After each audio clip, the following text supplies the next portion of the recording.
¿Cómo nace la relación laboral? ¿Qué dice la Ley Federal del Trabajo? La Ley Federal del Trabajo define lo que es una relación laboral en su artículo 20 al establecer que se entiende por relación de trabajo cualquiera que sea el acto que le dé origen, la prestación de un trabajo personal subordinado a una persona mediante el pago de un salario. De lo anterior podemos observar que la ley no establece la necesidad de un acto específico, documental, para darle inicio a la relación de trabajo, pero sí establece la necesidad de una situación objetiva, que es aquella en donde una persona física, mediante el pago de un salario, presta a otra, física o moral, un trabajo personal subordinado. Cuando se da esta situación, nace para el derecho la relación laboral. Algo interesante a mencionar es que solo las personas físicas pueden trabajar, dado que esta actividad implica la acción humana. Las personas morales no pueden contratar su trabajo a otros, sino que contratan servicios. En ocasiones es común ver contratos entre empresas donde se mencionan los trabajos, cosa que es incorrecta. Subordinación. Uno de los elementos esenciales de la relación laboral es el de la subordinación, la cual se entiende como la facultad que tiene el patrón para ordenar y dirigir las actividades del trabajador. En términos absolutos, pudiera pensarse que es aquella situación donde el trabajador no tiene ni voz ni voto en cuanto a la forma de realizar el trabajo, sino que obedece las instrucciones del patrón. Sabemos que hoy en día muchos trabajadores sí tienen voz, pero el voto y la decisión final siempre será la del patrón. Salario. En cuanto al salario, se trata de la contraprestación que el patrón se obliga a pagar a un trabajador en consecuencia del trabajo realizado. Cabe mencionar que el derecho del trabajador al salario nace por el solo hecho de la prestación del trabajo, sin que sea necesaria la previa determinación del monto a pagarse. Ahora bien, existen algunos casos en donde el patrón tendrá la obligación de pagar el salario aun cuando no se haya prestado el trabajo, como lo sería los periodos prenatales y postnatales en el caso. ¿Qué es el impuesto sobre la renta? El impuesto sobre la renta, ISR, es una carga fiscal directa que se aplica a los ingresos obtenidos que incrementen el patrimonio de un contribuyente, por lo que las personas físicas y morales, es decir, empresas, están obligadas al pago de este impuesto. El impuesto que nosotros vamos a deducir será de acuerdo a los salarios percibidos. La determinación del ICR, vamos a tomar en cuenta la tarifa de ICR y la tarifa de subsidio al empleo. En este caso vamos a calcular el ICR mensual. Sabemos que el trabajador tiene como ingreso 8,000 pesos en un periodo de 30 días. Siempre va a ser así, siempre y cuando sea un periodo menor a 28. No siempre será así cuando sea un periodo mayor a 28 días. La base gravable siempre será mensual. La base gravable será de 8,000 pesos. Entonces, para sacar el límite inferior, tenemos que sacarlo en la tabla. Será 4,910.19. Este ya estará determinado en la tabla. El excedente va a ser el resultado de lo que salga de la resta de la base gravable menos el límite inferior. El porcentaje excedente se va a sacar de la tabla, que será 10.88%. El resultado del impuesto marginal se va a sacar de acuerdo a la multiplicación del excedente por el porcentaje sobre excedente. La cuota fija se va a ir a la tabla, se va a sacar, que es 288.33. Aquí está. El ICR se va a sacar de acuerdo a la suma del impuesto marginal más la cuota fija. Se va a checar si hay un subsidio al empleo. El ingreso es de 8,000 pesos. Entonces nos dice aquí la tabla que a partir de 7,382.34 pesos no se obtiene ningún perdón, por lo cual él no tendrá un subsidio al empleo, tendrá que pagar un impuesto de 600.24.50 que se le va a descontar de su ingreso y este será el impuesto a retener. Para sacar un impuesto de la primera quincena será de acuerdo a lo siguiente: el ingreso será de 1.500, el periodo será de 15 días, la base gravable tiene que ser mensual, por lo que haremos lo siguiente: 1.500 entre 15 por 30.4, el 30.4 ya estará determinado por la ley del ICR, ya que este se saca del promedio de todos los meses. Entonces la base gravable será mensual del ingreso que recibió de 1.500, entonces 3.040 pesos. El límite inferior lo sacaremos de la tabla.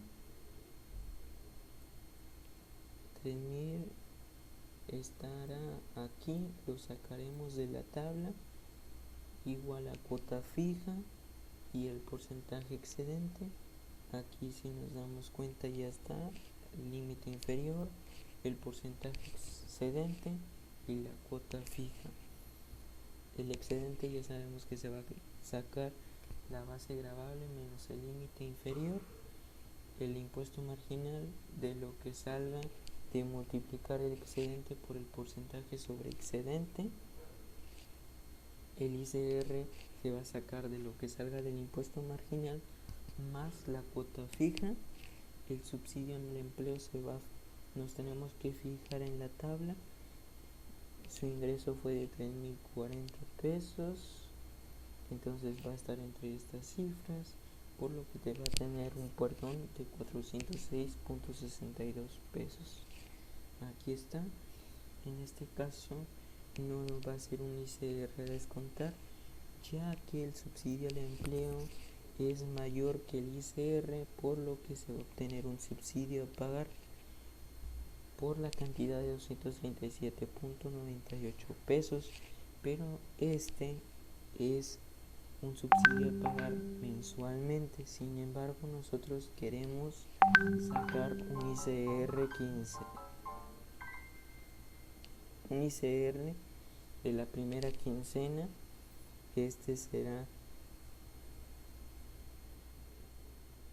vamos a tomar el subsidio a pagar, lo vamos a dividir entre 30.4 por 15 y nos va a salir que el ICR de la primera quincena va a ser de 117.42 pesos.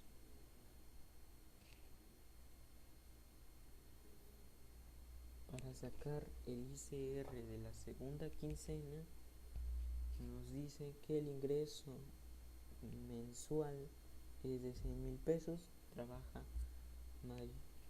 31 días, la base gravable siempre será mensual, él trabaja mensual, el ingreso es mensual, por lo que va a ser 6.000 pesos.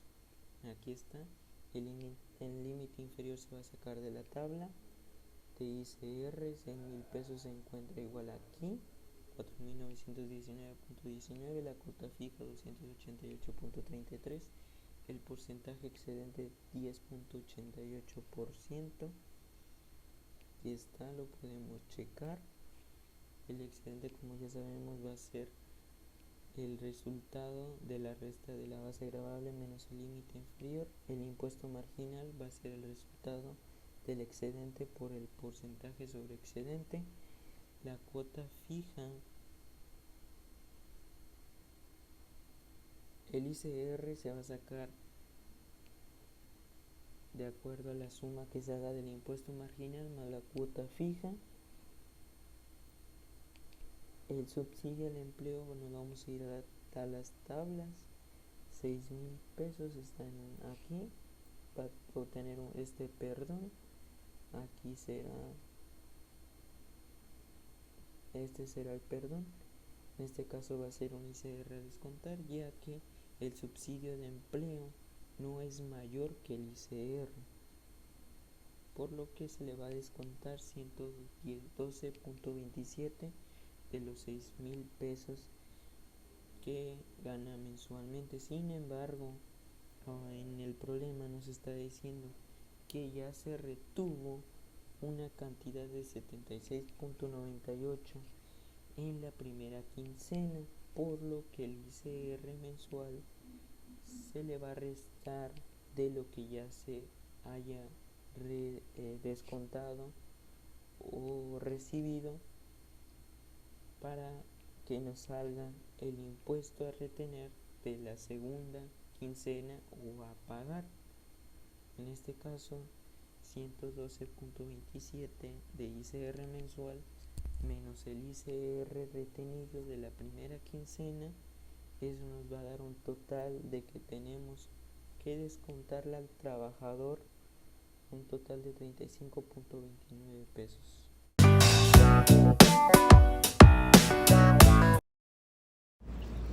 Ingresos ordinarios y extraordinarios.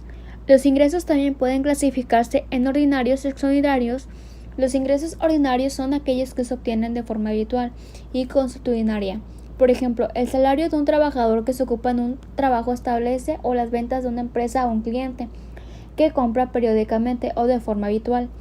Los ingresos extraordinarios son aquellos que provienen de acontecimientos especiales, por ejemplo, un negocio inesperado por parte de una persona o emisión de bonos por parte de un gobierno.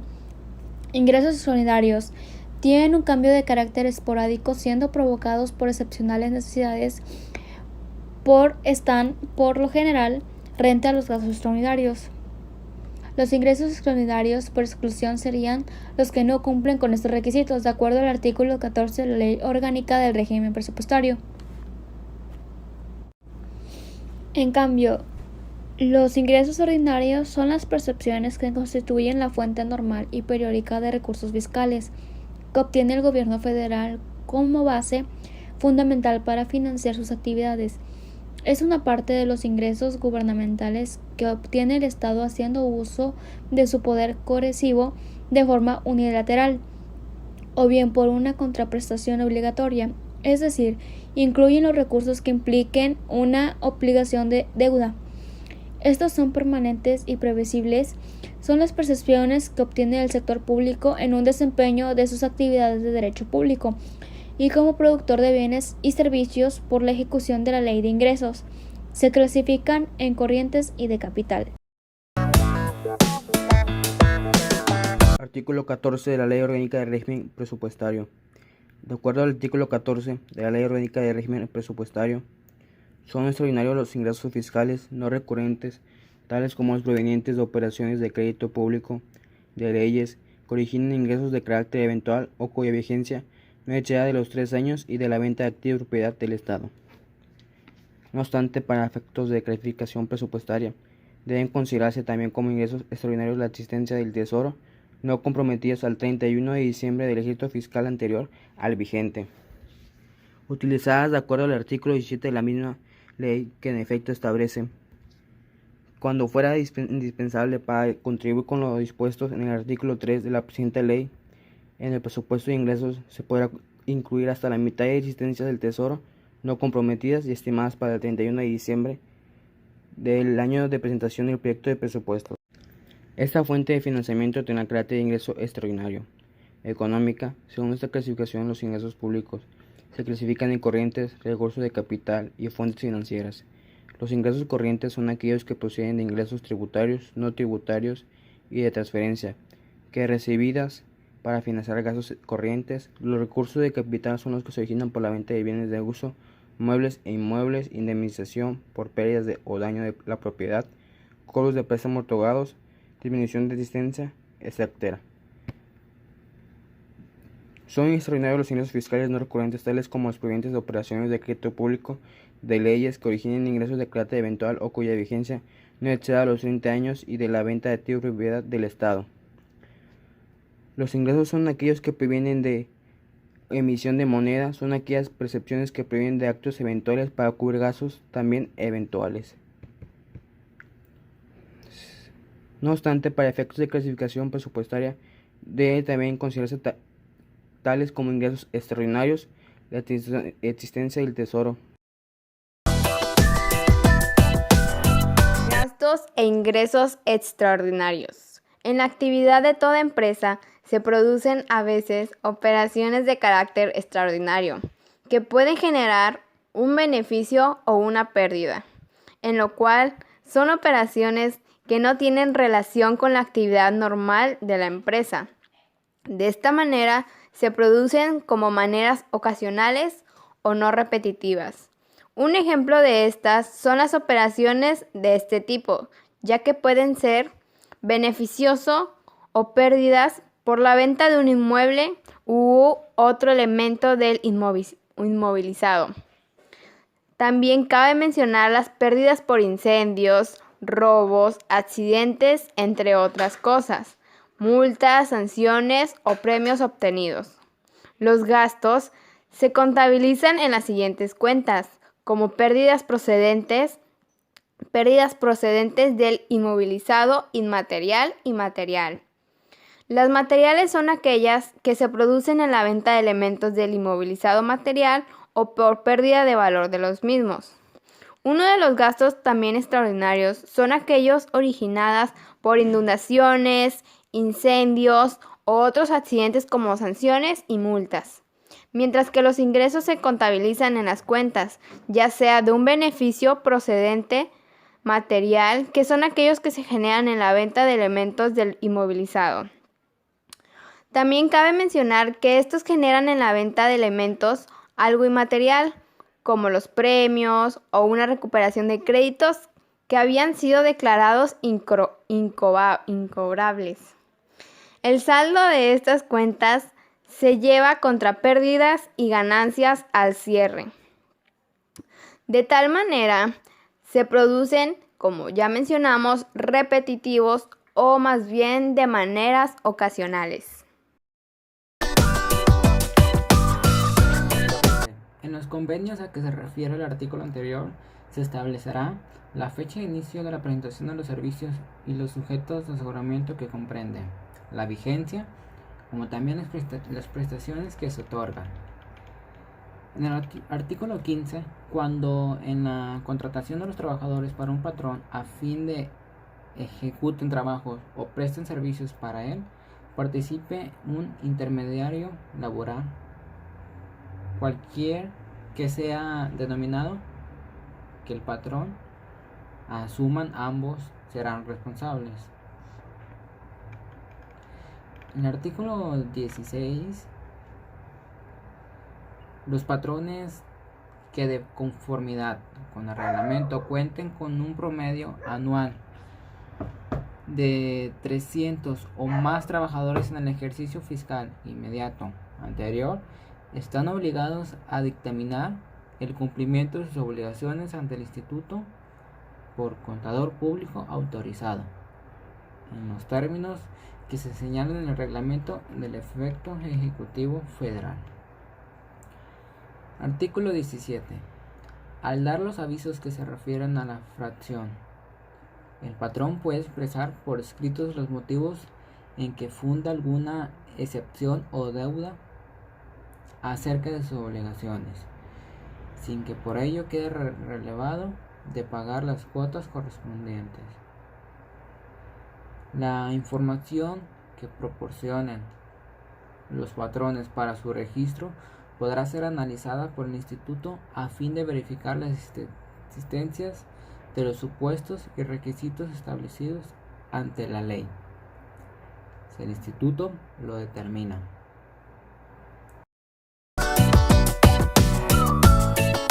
Artículo 3. Los presupuestos contendrán los correspondientes ingresos y gastos.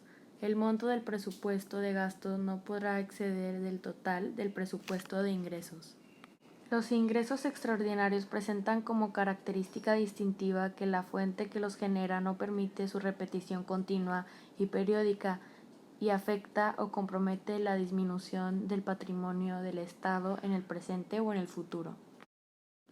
Tal es el caso de la venta de los bienes que son propiedad del sector público y de la realización de operaciones de crédito público ya que en ambos casos se genera un ingreso público y como consecuencia el patrimonio se ve reducido o se compromete hacia el futuro, situación que no permite que este tipo de ingresos sean susceptibles de ser repetidos continuamente y de manera indefinida.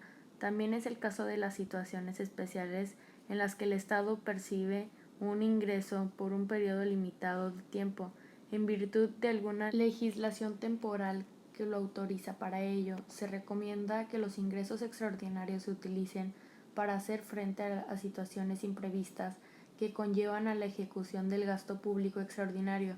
Sin embargo, en el presente los gobiernos suelen acudir a este tipo de ingresos para financiar sus gastos rutinarios. La clasificación de ingresos ordinarios y extraordinarios suele presentarse también bajo la denominación de ingresos corrientes e ingresos de capital. Con relación a esta clasificación, la legislación venezolana trata de establecer la diferencia entre estos tipos de ingresos.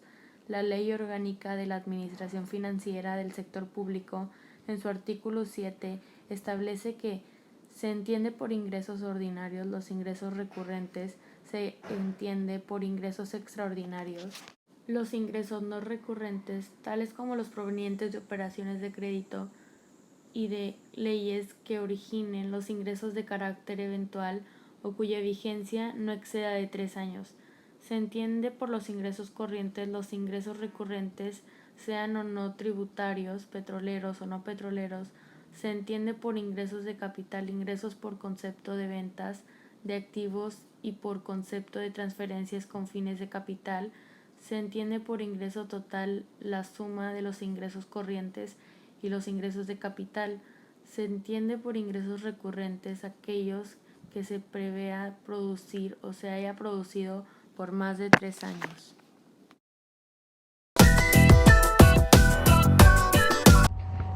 El artículo 14. De acuerdo al artículo 14 de Ley Orgánica del Régimen Presupuestario, son extraordinarios los ingresos fiscales no recurrentes, tales como los provenientes de operaciones de crédito público, de leyes que originan ingresos de carácter eventual o cuya vigencia no exceda de 3 años, y de la venta de activos propiedad del Estado. No obstante, para efectos de la clasificación presupuestaria, deben considerarse también como ingresos extraordinarios la existencia del Tesoro no comprometidos al 31 de diciembre del ejercicio fiscal anterior al vigente, utilizadas de acuerdo al artículo 17 de la misma ley, que al efecto establece que cuando fuera indispensable para cumplir con lo dispuesto en el artículo 3 de la presente ley, en el presupuesto de ingresos se podrá incluir hasta la mitad de las existencias del Tesoro no comprometidas estimadas para el 31 de diciembre del año de prestación del proyecto del presupuesto. Esta fuente de financiamiento tendrá carácter de ingreso extraordinario. En cuanto a lo económico, según esta clasificación, los ingresos públicos se clasifican en corrientes, recursos de capital y fuentes financieras. Los ingresos corrientes son aquellos que proceden de ingresos tributarios, no tributarios y de transferencia de recibidos para financiar gastos corrientes. Los recursos de capital son los que se originan por la venta de bienes de uso, muebles e inmuebles, indemnización por pérdidas o daños a la propiedad, cobros de préstamos otorgados, disminución de existencias, etc. Las fuentes financieras se generan por la disminución de activos financieros, venta de abonos y acciones. Todo esto viene siendo el